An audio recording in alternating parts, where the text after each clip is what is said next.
C'est bien sûr l'analyse qui démarre sur votre émission préférée, Matin d'Éden. Bonjour, Mac Goudjano.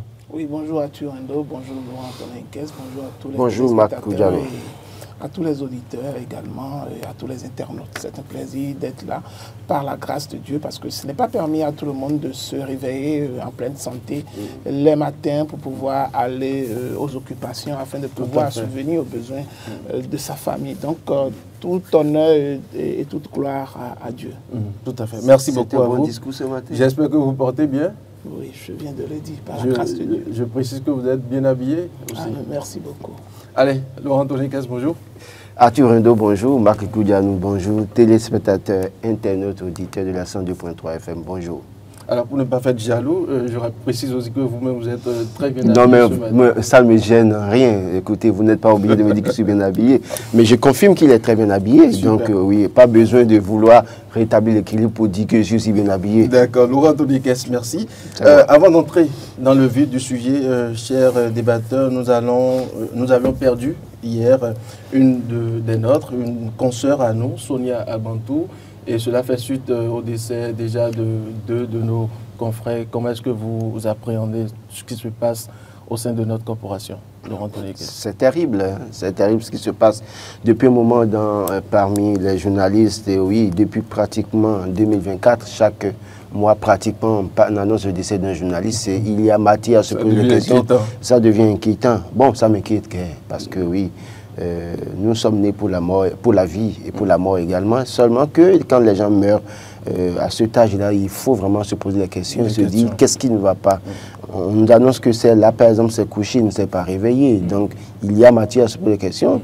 Est-ce qu'un temps, elle a eu un AVC? Qu'est-ce qui a pu bien se passer?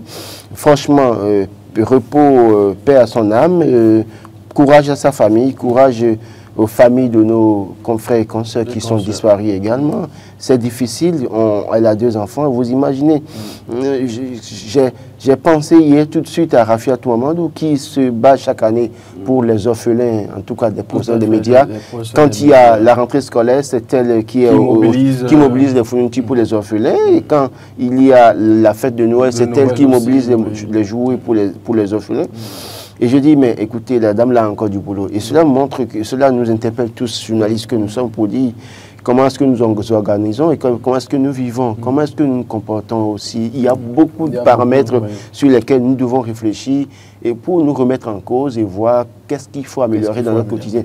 Franchement, c'est encore une très très mauvaise nouvelle que hier matin on annonçait, on rendait hommage à Dieudonné Idiouako, une belle voix qui s'en est allée. On rendait hommage à Raïssa Akbedji, une très belle, en tout cas une talentueuse journaliste également, femme engagée également. Et celle-ci également n'est pas des moindres. Pas du tout. Oui, maîtresse de cérémonie. Organisatrice, elle a appelé ça tout sur la télévision nationale. On se rappelle de la rue des décideurs, hein, qu'elle était là à animer cette émission. Beaucoup de choses qu'elle a pu faire. Quand vous regardez même sa biographie, j'ai eu à lire sa biographie. J'étais, oui, voilà. Et j'ai suivi quelques-unes de ses vidéos encore. Je suis allé rechercher pour suivre encore. Elle avait beaucoup de potentiel. Elle a créé la matière. Mais voilà, et malheureusement, elle part comme ça. C'est beaucoup de douleur, beaucoup de peine. Prenons soin de nous, journalistes de mon pays, animateurs de mon pays, prenons soin de vous. Soyons, faisons attention et prions le bon Dieu pour ne pas partir de sitôt. Mais aimons-nous surtout. Aimons-nous surtout. Merci de le préciser. Parce que oui, vraiment, voilà une corporation dans laquelle on ne s'aime pas suffisamment. On ne s'aime pas suffisamment. Aimons-nous. Eh bien, prenons soin de nous. Allez, Mac Goudjano. Oui, c'est vrai qu'en l'espace de moins de 5 jours, 4 jours, je dirais, on a perdu trois confrères, je dirais. Un confrère et 2 consoeurs, c'est quand même dramatique. Et c'est comme ça, hein, depuis le début de l'année, depuis l'année passée, au début de cette année également. Je pense qu'on a eu à animer, à faire un débat sur la question, on a tout décalé où l'un des auditeurs nous invitait à beaucoup plus de soins, à beaucoup plus prendre soin de nous-mêmes, à également faire des contrôles de façon des bilans de santé pour voir notre état. Parce qu'en réalité, le ressenti, c'est nous seuls qui l'avons. Et lorsque nous sentons des malaises, nous sentons des difficultés, le mieux, c'est d'aller faire un contrôle d'abord. Avant de pouvoir, on accumule et de laisser beaucoup le stress. Le stress est à la base de beaucoup de choses, surtout lorsqu'on parle d'AVC. Le stress en est à la base. Je vous cache rien, quand j'apprenais la nouvelle, il faut remarquer que même hier chez moi, après le boulot, je rentrais, j'ai dit bon, je vais me reposer avant de pouvoir ressortir. Il le faut. Je rentre et vous imaginez, c'est une voisine qui fait un début de crise d'AVC. Wow. Et bizarrement, il n'y avait personne là, il n'y avait que les enfants. J'étais obligé de la mettre dans le véhicule pour l'amener à l'hôpital. Aux soins, on l'a pris en charge. Dieu merci, elle va mieux. Donc imaginez un instant, et s'il n'y avait personne là, et il faut se faire accompagner de temps en temps. Ne vivez pas seul. Ayez toujours des gens à côté de vous parce que la mort est tellement imprévisible et que les situations sont tellement imprévisibles que tout peut arriver à tout moment. Restez toujours dans cette dynamique que nous sommes dans un monde incertain où la mort peut nous frapper à n'importe quel moment. À n'importe quel moment. C'est vrai qu'il faut prendre des dispositions pour limiter les dégâts parce que on dit généralement il faut que tu prennes soin de toi-même avant que même Dieu ne puisse t'accorder le soin de pouvoir prendre soin de toi. Exactement. Donc il faut le faire vraiment. La qualité des personnes qui sont décédées n'est plus à démontrer. Paix à leurs âmes et beaucoup de courage à leurs familles également. Et s'il faut à divers niveaux que les associations, le gouvernement et tous les autres institutions en place qui puissent les accompagner, le fassent, qu'ils accompagnent les familles, qu'ils accompagnent surtout les enfants. Surtout les enfants. Le plus jeune est celui de l'ORTB, dont la mort m'a tellement surprise parce que j'étais, bizarrement, le vendredi, j'étais allé faire une émission à l'ORTB et le matin, là, quand j'apprends la nouvelle,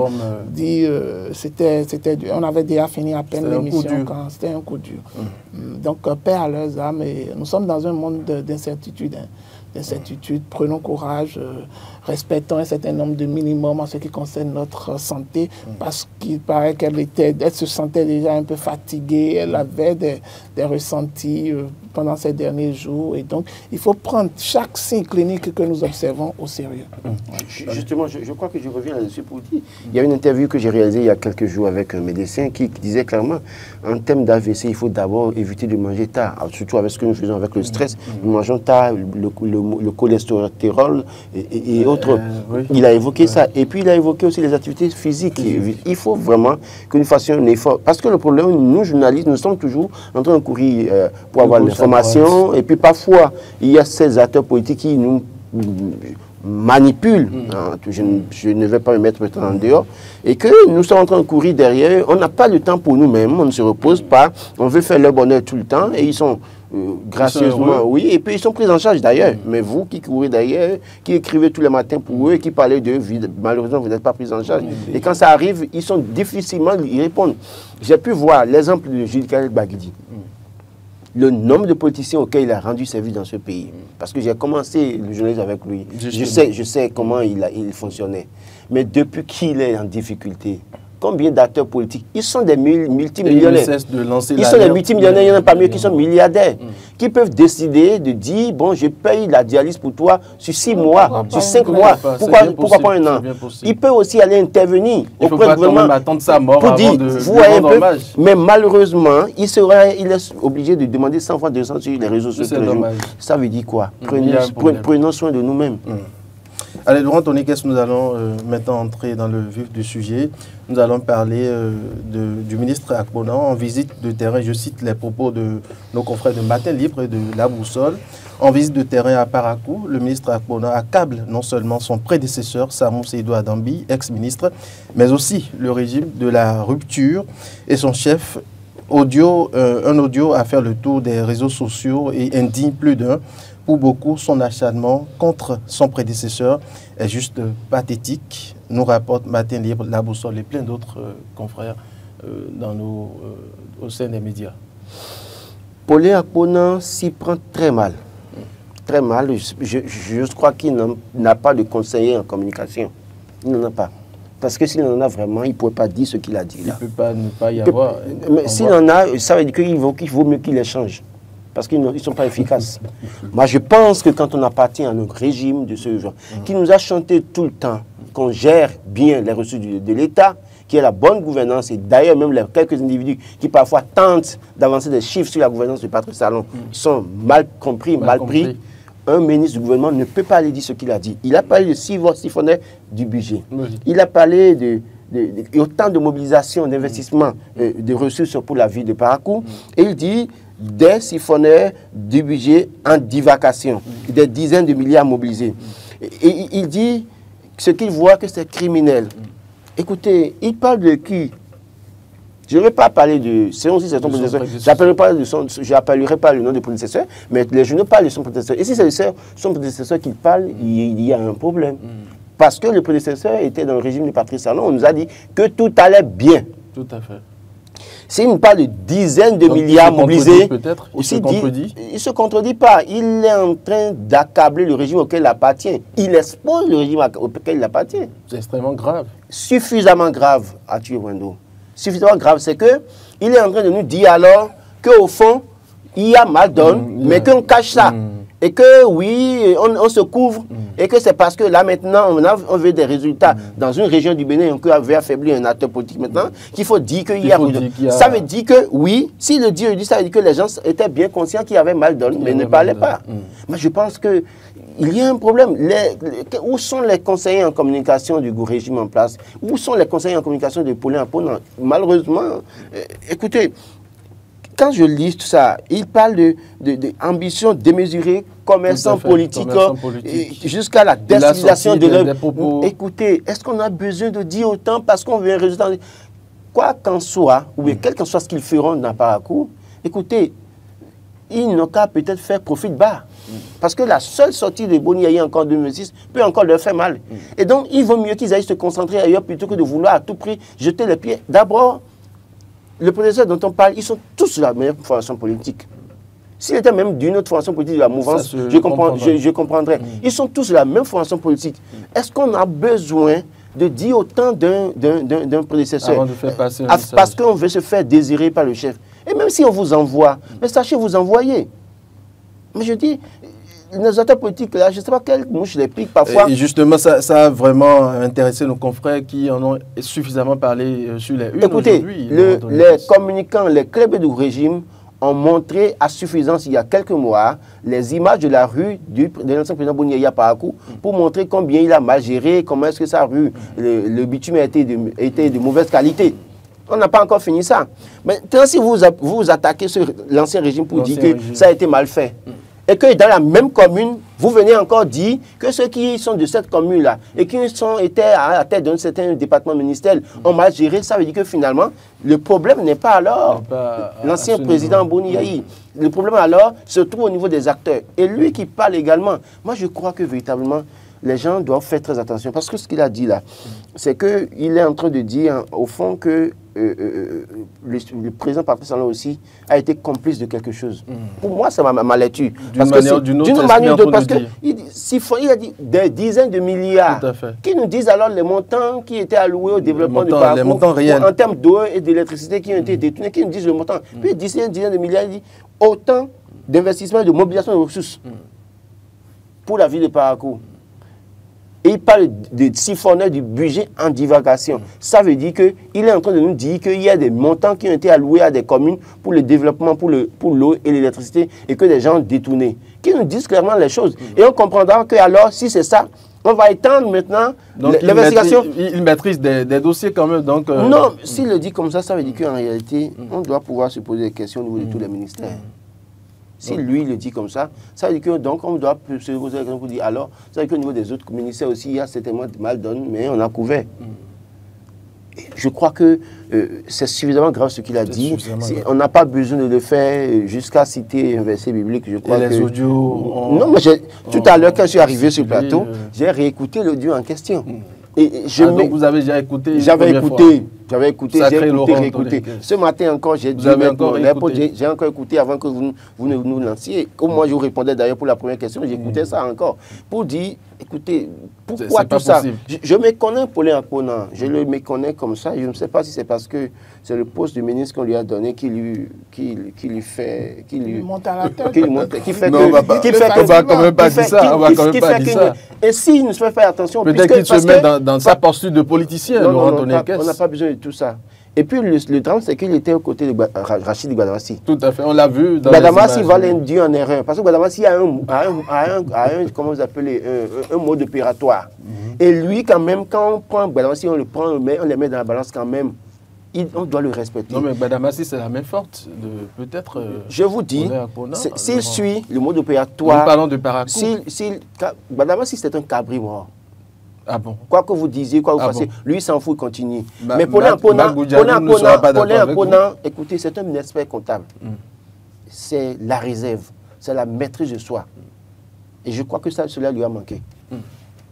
D'accord. Magoudjano, votre appréciation suite à ces propos du ministre Akpona? Oui, c'est vrai que j'ai suivi, comme tout le monde, l'actualité liée à la sortie de Paulin Akpona. Avec son colistier, Gbadamassi, si je puis le dire ainsi, puisque c'est les deux qui étaient au front politique. Mais il faille quand même, si ces propos venaient même de Gbadamassi, je pourrais mieux comprendre. Parce que Paulin Akpona, il est tout d'abord un ministre. Même si au départ, il a été nommé ministre conseiller. Donc, il devait participer à la propagande. Et c'est peut-être cela où le coaching qui a été fait, le briefing qui lui a été fait, c'était de pouvoir participer à cela, être un acteur politique également sur le terrain, comme le fait la plupart des ministres conseillers. Mais il a pu changer ce statut-là pour devenir ministre. Et donc, il devait prendre en considération le poste qu'il occupe, le portefeuille ministériel qu'il occupe. Et de comprendre que le verbe ministériel, d'accord, ne doit pas être au service de la discorde, tel qu'il l'a fait. Parce que les mots qu'il a employés, tels que Laurent l'a dit, sont extrêmement graves. Sont extrêmement graves, où on n'aurait pas aimé, d'accord, voir un ministre dans cette posture-là.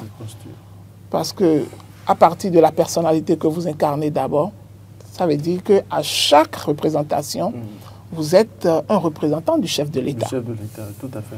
Et lorsque vous employez des mots assez violents, je dis assez violents, à l'endroit même des vôtres, puisque ceux qu'il est en train d'indexer font partie également de ce cercle, d'accord, du pouvoir.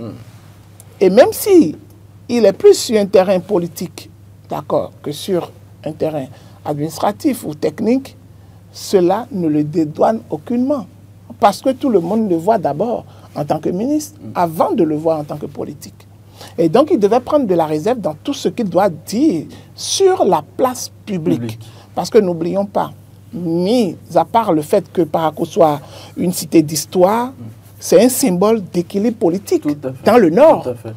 Dans le Nord. Et donc, c'est un bastion qui est très, très disputé. Non négligeable. La preuve, lors des élections de 2023 législatives, nous l'avons vu au niveau de la 8e circonscription, il n'y a que cet ancien ministre-là qui a été éjecté du gouvernement, qui a pu s'en sortir, se faire élire député.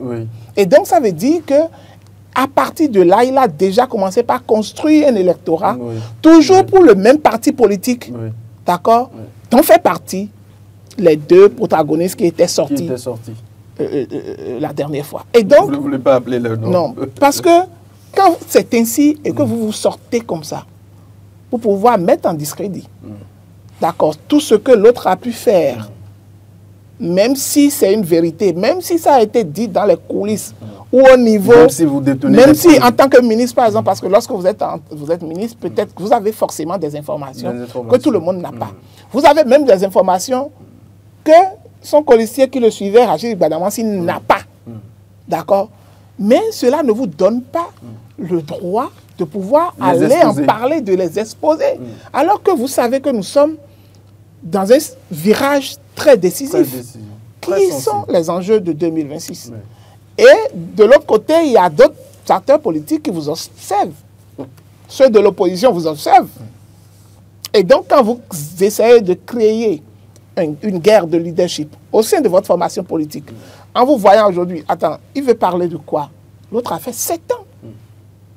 Lui, il a déjà fait combien de temps? Il vient d'arriver. Ce n'est que de l'agitation.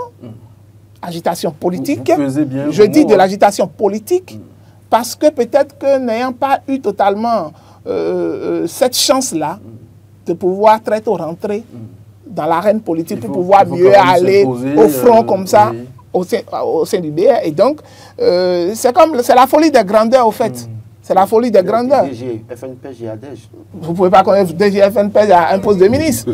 Donc, c'est la folie des grandeurs. Et donc, du coup, oui, et donc, du coup, il se met dans cette posture et fait de la et essaie de mettre en risque, d'accord, son parti politique et de mettre en risque le chef de l'État, d'accord, oui. Et également toutes les autres formations politiques. Parce que tel que Laurent l'a dit, vous avez vu l'angle qui a été défendu par Laurent. C'est-à-dire que tout ce qu'il a dit, nous, on le prend comme vrai.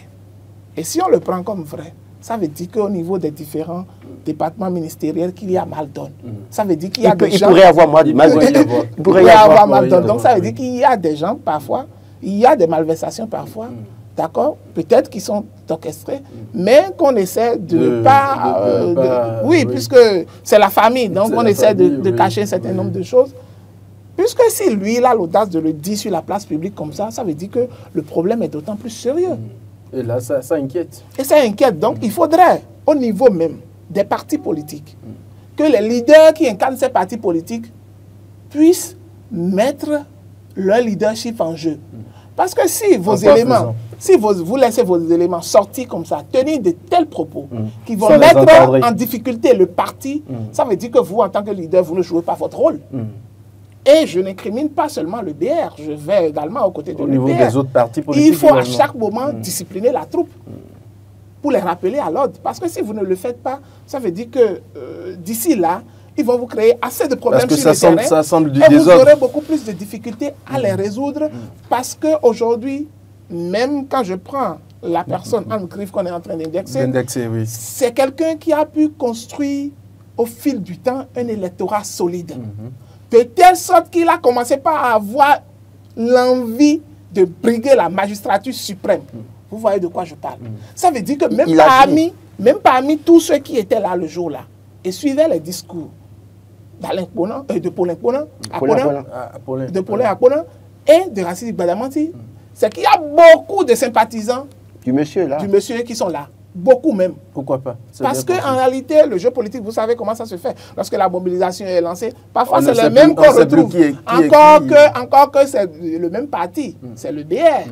Donc c'est tout à fait les mêmes têtes qu'on est en train de voir là. Je pense que quand Paulin Akponan parle comme ça, d'abord, il parle de quelqu'un qui a été déjà sanctionné par le parti. Parce qu'il aurait initier des actions au terrain, sur le terrain, peut-être que dans la perspective d'être candidat en 2026 ou colistier en 2026, il a été sanctionné.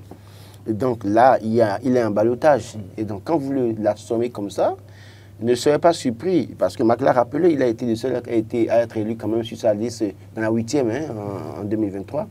S'il bascule de l'autre côté, parce que j'ai rappelé quand il sortait du gouvernement, voilà l'un des rares ministres du régime de la rupture qui n'a jamais pris la parole publiquement pour désavouer son ancien patron Boniaï.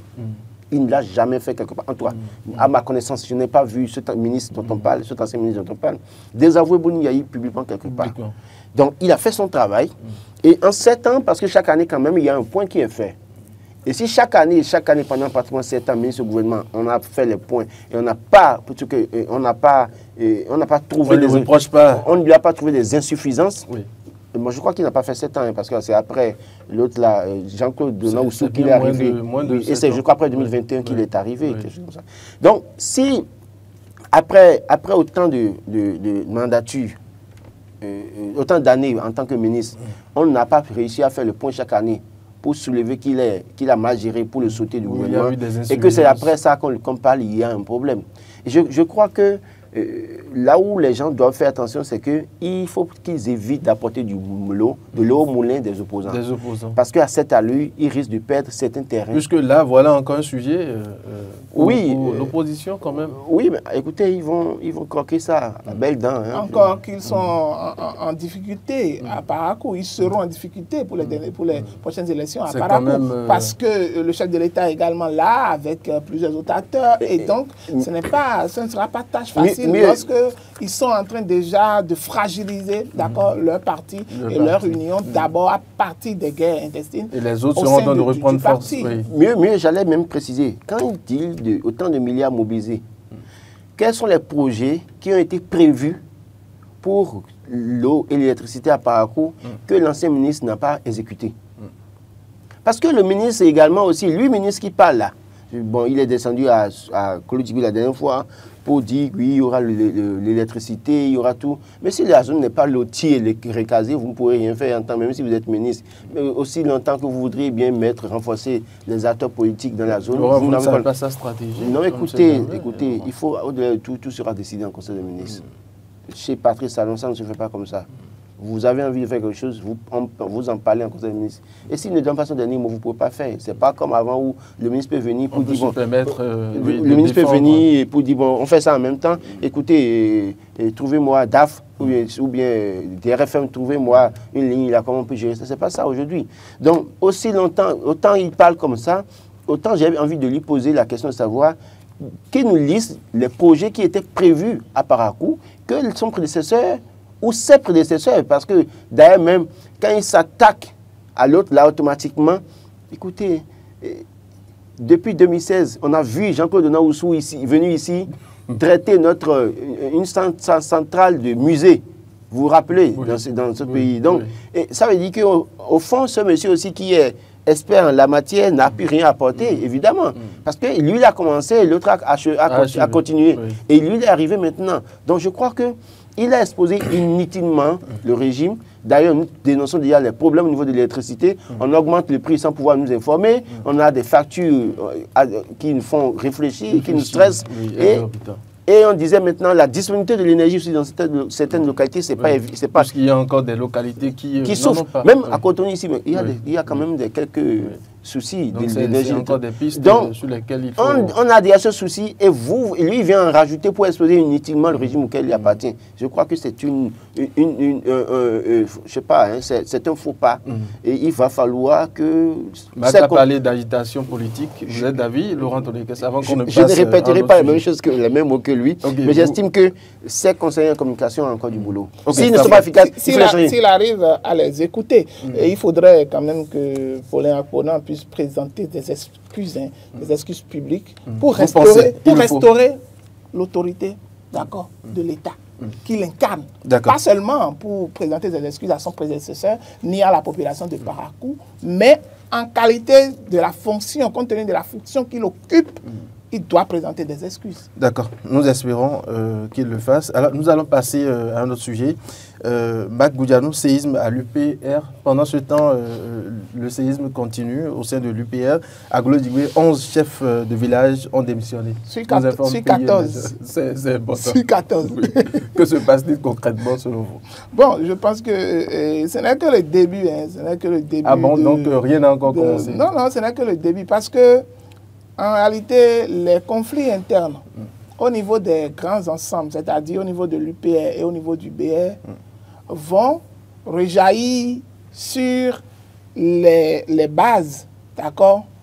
Et c'est ce que l'on observe généralement, parce que sur 14 chefs de village ou quartier, ou chefs quartier, et que vous voyez déjà 11 se retirer, qui ont déjà déposé leur lettre de démission au niveau du secrétariat du parti.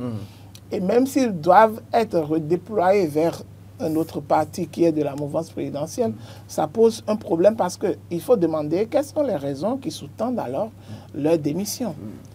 Et généralement, lorsque vous observez au niveau de Glodjibé, je ne vous apprends rien lorsque je vous demande de faire un petit retour en arrière dans un passé très récent, où un CA a été sauté dans des circonstances que tout le monde a décrié ici. Même nous, en tant que journalistes, on a dit, mais ce n'est pas normal que ça se passe ainsi. Quand même, il y a des choses à respecter. Et compte tenu de certaines affirmations qu'on lui jette, on dit qu'on doit le sauter. Et parce qu'on a des visées, parce qu'on sent que ce dernier est proche, ou bien était proche, je pourrais dire peut-être, d'un homme politique qui est aujourd'hui en disgrâce. Et donc, il y a déjà cette tractation-là pour pouvoir plaire à celui qui est là, en sautant le CA qui est là, sans toutefois rentrer dans les considérations, d'accord, de tout le travail que celui-là fait à la base, de tous les militants qu'il a, de tous les CV, par exemple, qui sont acquis à sa cause. Et donc, on ne réfléchit pas à tout ça, on pose les actes, et de là, quelques temps après, vous voyez les conséquences telles que vous le voyez aujourd'hui, où 11 sont en train de déposer leur démission pour rejoindre peut-être. Et si eux, ils le font, ne vous étonnez pas. Ne vous étonnez pas de voir le CA précédent rejoindre le BR. Ne vous étonnez pas. Parce qu'en réalité, c'est une guerre de leadership au sein de cet arrondissement-là qui se pose entre l'actuel CA, qui est surnommé Dame Fouka, et l'ancien CA, Jana Soclé, et l'ancien CA. Et donc, ça remet en réalité en cause la vraie gestion au niveau des partis politiques et les vraies orientations. C'est pourquoi, quand on parlait tout à l'heure des dérives du PR à Parakou, je disais qu'il y a les mêmes problèmes qui se trouvent également au niveau de l'UPR, où parfois, les leaders qui incarnent ces partis, qui doivent prendre de la hauteur et mieux réfléchir sur les réels problèmes, les réels problèmes de leadership qui se posent, et mieux ajuster les choses, ne le font pas. On assistera de démission à démission, de ralliement à ralliement, et espérons peut-être que dans ce méli-mélo-là, vous allez voir également d'autres qui vont partir vers l'opposition, ou d'autres qui vont faire semblant de rester dans votre camp, mais au moment opportun, vont commencer par travailler pour l'opposition, et c'est à la dernière minute que vous verrez en réalité que vous êtes dans du décor. Et donc, il faut quand même que les leaders politiques, je le dis toujours, les leaders politiques qui incarnent ces grands partis-là, il faut qu'ils prennent leurs responsabilités. C'est très important. C'est très important. Laurent Tonikès, 11 chefs de village démissionnent au sein de Glodjigbe. Glodjigbe que vous maîtrisez, bien sûr. Bon, j'ai vu des gens communiquer hier pour dire que l'UP et le renouveau se portent très bien à Glodjigbe. Je crois que parfois, les gens ne veulent pas accepter la vérité pour prendre des dispositions pour affronter la réalité en face et quand même ne pas être surpris, malheureusement. Il ne sert à rien de communiquer parce qu'on veut communiquer. Quand ça ne va pas, cherchez les moyens pour régler les problèmes. Et quand vous faites des erreurs, assumez. Parce qu'on connaît ceux dont on parle le plus souvent, ils ne veulent pas assumer leurs erreurs, ils ne veulent pas reconnaître la vérité, mais dans les coulisses, ils sont conscients de ce que ça ne va pas. Mais publiquement, ils viendront bomber le torse, montrer les muscles pour dire non, on est premier, information et tout. Non, mais il y a un problème. Il y a un problème quand vous regardez... Il faut être audacieux pour le dire. Oui, mais écoutez, bon, il y en a... Est-ce qu'il y en a tellement d'audacieux? Est-ce qu'il y en a d'audacieux, pas mieux? Bon, nous, plus autres, on peut jouer les audacieux un peu pour tenter de le dire. Oui, je dis on peut jouer un peu parce que parfois, on le fait parfois la peur au ventre aussi également parce qu'on sait très bien comment il fonctionne. Bref, c'est pour dire quoi?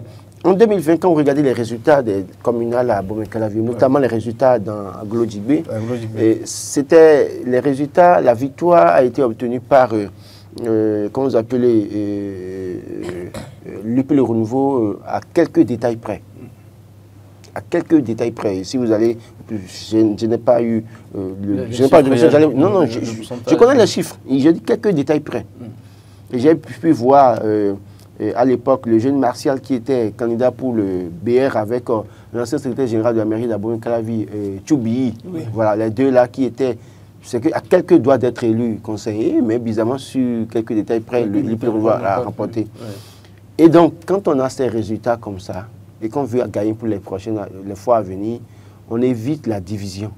Et on se met au travail. On fait attention. Et même si vous sanctionnez quelqu'un, vous faites l'effort de ne pas trop communiquer et de ne pas trop exposer la personne. Je parlais tout à l'heure de la qui est descendu à Glodjigbe il y a quelques semaines. Hein, et les CV ou chefs villages, les CV ont été réunis pour dire qu'il y aura l'électricité et l'eau dans leur localité. Mais ils ont applaudi. Ils ont applaudi. Mais il y a quelques semaines, quelques jours après, maintenant, les voilà en train de partir. Donc, ça veut dire quoi? Il y a un problème. Alors, Dame Jana Soclé, que je maîtrise très bien, que je côtoie très bien d'ailleurs, je me pose la question de savoir quelle est la gestion qu'elle a faite de ces de CLCV. Parce que je sais très bien qu'elle s'intéressait beaucoup plus à CLCV. D'ailleurs, même quand elle a été élue, elle les a rassemblés, elle les a rassurés, tout ça là. Mais il y a certainement quelque chose qui ne va pas. Et il vaut mieux que lui, le renouveau, cherche à savoir ce qui ne va pas. Il y a encore possibilité, ils n'ont pas encore annoncé leur destination. Ça veut dire qu'il y a la possibilité de les rappeler, ramener à la maison. Et quand il y a cette division dans l'arrondissement, vous renforcez non seulement le BR qui a été de justesse, qui a payé de justesse l'opportunité d'avoir les deux conseillers, parce que c'est le, comment vous appelez, le parti qui a la majorité qui remporte les deux. Tout à fait. Et c'est ce qui s'est passé en 2020. Alors, et vous renforcez aussi quand même l'ancien CA, Thomas Lugier Ouensou, qui quand même aujourd'hui travaille. Je crois qu'il doit être FCBE. Vous le renforcez, même si, et c'est ça, vous allez voir que, bon, je l'ai rappelé, hein, même si Paul Rompé est impopulaire chez lui là-bas, il ne réussit pas à se faire les mêmes chefs quartier, il y a de ces leaders dans certaines localités, d'ailleurs même à Godomé, des gens avaient réussi à se faire élire conseillers communaux. Donc, et dans le nord, Bénin évidemment. Donc, Lugier Ouensou, Thomas Lugier Ouensou, je ne sais pas s'il est toujours FCBE ou s'il est rentré dans les démocrates, mais vous le renforcez comme ça. Parce que ça va être une guerre entre les deux formations politiques de mouvance. Ils vont s'affaiblir et lui va peut-être prendre le dessus. Pendant que l'autre s'affaiblit, l'autre reprend quand même force. Il y a matière à s'asseoir, se poser des questions. Ça montre clairement que ça ne va pas. Si entre-temps, est-ce qu'entre-temps, l'acteur politique qui est en difficulté, en disgrâce aujourd'hui, est-ce qu'entre-temps, l'ancien CA à qui on reprochait peu ou prou d'être proche de cet acteur politique en disgrâce aujourd'hui, l'alter ego du chef de l'État, est-ce que les CV n'étaient pas déjà alignés avec cet acteur politique? Et j'ai toujours dit que ceux qui sont au pouvoir doivent faire attention parce qu'il y a le courant, Olivier Bokor, dans la mouvance présidentielle, qui observe et qui va certainement faire fort pour les prochaines élections. Le seul mot d'ordre, parce qu'ils ont réussi à parcourir les monts et vallées du Bénin, les coins reculés du Bénin, en parlant de la dynamique Olivier Bokor à un moment donné. Et ce qui est arrivé, il y a de ces Béninois, tout comme qui en 2012 disait que cette affaire de tentative d'empoisonnement n'était rien du tout, que c'était une histoire montée. Et d'ailleurs, l'opposant à l'époque avait dit que c'est du canular. Il y a de ces Béninois qui aujourd'hui continuent de penser que c'est un canular. Et donc le mot d'ordre de ce courant-là peut faire mal à la même mouvance encore. Donc quand c'est comme ça, il ne sert à rien de bomber le torse, de montrer les muscles pour dire qu'on est fort. Boni Aye et son équipe pour se déclarer assez fort jusqu'au soir des élections en 2016 pour être surpris, pour se rendre compte qu'ils ne sont pas forts en réalité, que c'est le peuple seul qui est fort. C'est bien dommage. Allez, nous allons passer au troisième sujet. Mac Boudjano, lutte contre le terrorisme. Assistance financière aux pays touchés, nous informe la Nation. Et c'est l'une des décisions issues de ce sommet-là qui s'est tenu à Abuja. Ils ont déjà quand même annoncé les couleurs. Bientôt, les familles touchées par le terrorisme pourront obtenir des soutiens. Oui, je pense que ça fait une des résolutions. C'est une bonne nouvelle bon, on pourra dire que c'est une bonne nouvelle parce que ça ne serait pas mauvais de pouvoir porter assistance à tous ceux qui ont subi les affres du terrorisme dans la sous-région. Parce que les conséquences sont dramatiques et c'est souvent pour de longues durées, des familles qui sont totalement dévastées, beaucoup de veuves en circulation, ce qui pose un problème social, beaucoup d'orphelins et d'orphelines en circulation, ça pose également un problème social. Et donc, on espère que le soutien que la CEDEAO est en train de vouloir apporter d'une manière ou d'une autre va toucher les réelles cibles. Ça, c'est encore une autre question. La gestion de l'appui financier qui sera fait, comment est-ce que ce sera utilisé? Est-ce que ça arrivera vraiment aux cibles, aux vraies cibles? Ça, c'est la vraie question. La seconde question que je me pose, et lorsque je dis que c'est très bien qu'on puisse faire ce soutien-là, mais en ce qui concerne le soutien logistique, d'accord, le soutien des ressources humaines, sur le terrain de la CEDEAO. Qu'en est-il concrètement? Qu'en est-il concrètement? Moi, je voudrais quand même beaucoup plus attendre la CEDEAO sur ce terrain-là. Parce que vous dites que ce sont des institutions où on sait comment ça fonctionne avec tous les problèmes que ça. Et lorsque les fonds sont mis à disposition, parfois la gestion est tellement opaque que ça ne va pas vers les réels objectifs. Et lorsqu'on parle par exemple du terrorisme, avec toutes les zones qui sont touchées aujourd'hui, pourquoi ne pas alors mettre également un financement pour la mobilisation des équipements de pointe, pour pouvoir lutter contre le djihadisme, mettre en place, peut-être faire des commandes de drones militaires qu'on va mettre à disposition de ces pays, mettre du matériel, de la logistique, oui, aux côtés des forces armées de tous ces pays-là. Il le faut forcément. Et donc, ça va permettre de pouvoir avoir une base, d'accord, voilà, pour pouvoir permettre de mieux contrer les actions djihadistes et de pouvoir permettre également une coordination au niveau des différentes forces armées. C'est vrai que ça se fait au niveau des différents généraux de la CEDEAO, c'est vrai qu'il y a des réunions qui se font et autres, mais comment également essayer à partir de la CEDEAO, que la CEDEAO aille négocier également avec les généraux au niveau des pays de l'AES, qui sont nos voisins immédiats et qui sont des voisins immédiats des pays qui sont menacés par le terrorisme. Et donc, mis à part les différents qui nous lient, c'est qu'au niveau du terrorisme, par exemple, la CEDEAO peut prendre le fil des discussions pour pouvoir essayer d'aller. C'est vrai que vous voyez aujourd'hui un Sierra Léonais qui est à la tête aujourd'hui, qui est un militaire également, qui est un ancien militaire, et donc qui peut, qui peut aller attendre sur beaucoup exactement sur ces sujets, surtout sur les sujets liés au terrorisme, parce qu'il peut aller négocier, aller discuter d'égal à égal avec ces putschistes, en tout cas des pays de l'AES, pour pouvoir essayer de les ramener, de pouvoir discuter avec eux, de pouvoir relever les défis sécuritaires également qu'on a. Et donc, mis à part ce soutien qui vient d'être fait, il faut que ça aille vers la bonne cible. Il faut également que la CEDEAO repense à pouvoir constituer une armée forte contre le terrorisme, mieux équiper les armées également au niveau des différents pays afin de pouvoir régler ce problème, parce que lorsque ton voisin est attaqué et que tu ne réagis pas, parfois tu seras attaqué, et si tu ne réagis pas, l'autre également sera attaqué. Donc c'est une guerre régionale et on doit tous ensemble sur le même principe, même dans la main, pour pouvoir lutter ensemble. Ne pas écarter également l'AES aujourd'hui. C'est pas tous les voies et moyens, même s'il faut mettre la Russie à contribution, même s'il faut mettre d'autres puissances étrangères à contribution, il faut le faire pour qu'ensemble nous puissions avoir, en tout cas de même voie, lutter contre ce phénomène qui est très très dévastateur. Parfait. Laurent Tonigues. Alors, bonne nouvelle, soutien pour les familles. Je voudrais quand même interpeller le chef de l'État, le ministre de la Défense, délégué, ministre de la Défense, délégué de la Défense, non? Oui, c'est voilà, il est le ministre délégué. Et vous laissez le conseiller à la sécurité. Attendez, j'ai pas fini, j'ai pas fini. Bon, il n'a pas fini. Oui. Le ministre conseiller, non, lui n'a pas le rôle, n'a pas la décision à prendre. Lui, il est un exécutant sur le terrain. Il est un exécutant de la parole. Il va parler sur le terrain. Je vais parler de ceux qui peuvent décider, ceux qui vont s'asseoir à discuter et signer des documents. Je parle du chef de l'État. Oui. Je parle de Ama Fortuné Noati. Je parle du chef d'État-major. C'est de ceux-là qui m'intéressent d'abord. Après, on va parler de celui qui va prendre la parole sur le terrain. Alors, je pense qu'il faut faire tout possible pour que l'argent soit rendu vraiment aux veuves, aux orphelins et aux parents, parce qu'il y a des jeunes qui sont morts et dont les parents doivent être aussi pris en compte. Première chose.